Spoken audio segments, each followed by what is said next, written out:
So Donald Trump's home was stormed by federal agents on Monday. The former president was the one who broke the news. He released a statement that alleged his residence at Mar-a-Lago had been, quote, under siege, raided, and occupied by the FBI. Trump claimed even his safe was broken into, which, I don't know, that's probably the first place cops look. So, yeah, obviously your safe was cracked open, dude. Federal investigative authorities didn't comment on the operation. It's a pretty wild escalation into the investigation of Trump. There really is no precedent for something like this in U.S. history. And while it's true that cops lie and judges often sign off on bogus warrants against innocent people, the elite in this country are rarely subjected to that treatment, especially a former president. So for a judge to sign off on this raid, you have to assume investigators made a strong case that Trump was involved in something illegal and that there is evidence of it at Mar-a-Lago. As for what crime they are looking into specifically for this raid, that's unclear since Trump has legal exposure to a number of different crimes currently under probe, not just related to January 6th and the conspiracy to obstruct the vote count in Congress, but also potential financial malfeasance committed by his business. Some media outlets are reporting the raid could be related to the former president holding on to classified documents from his administration and taking them with him to his residence after he left office. The president has the power to declassify anything, though it's unclear if he did that with regard to these records. Also, any White House documents related to official business must be preserved under the Presidential Records Act. There have been several allegations that, as president, Trump routinely ran afoul of the law, going as far as ripping up documents that should be preserved and attempting to flush them down the toilet.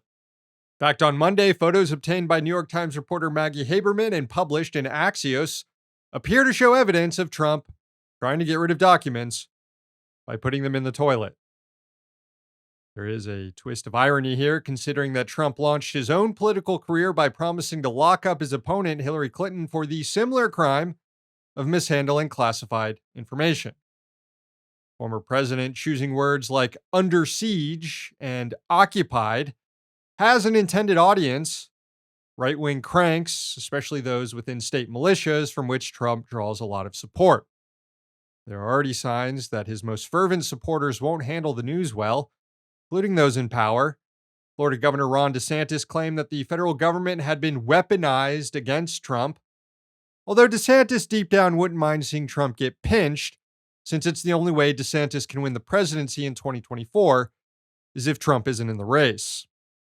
State lawmaker down in Florida, Anthony Sabatini, said the state must sever all ties with the Department of Justice and arrest any FBI agent doing investigations, quote, outside the purview of the state. South Dakota Governor Kristi Noem called the raid un-American. House Republican leader Kevin McCarthy said the GOP would launch their own investigation into Attorney General Merrick Garland over this. Congresswoman Marjorie Taylor Greene tweeted out a call to defund the FBI, which, you know what? She's got a point. She's got a point there. And the racist and transphobic right-wing TV show host Steven Crowder tweeted out last night, quote, tomorrow is war, sleep well.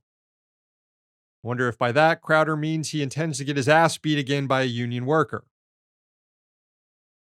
Anyway, no matter what comes of this, whether Trump wiggles his way out or not, I'm sure the country will handle it all extremely well. Putting the potential of unrest and street violence aside for the moment, if there is one day a trial of the former president, Donald Trump, I think we can all agree that that shit would be worth watching. Hey, thanks for watching. Hit the subscribe button so you don't miss any of our new videos. Also, if you want to see Means Morning News in its complete form, not just the clips we post here, head on over to Means TV and get access to all our new episodes and our entire backlog, plus tons of other great movies and original TV shows.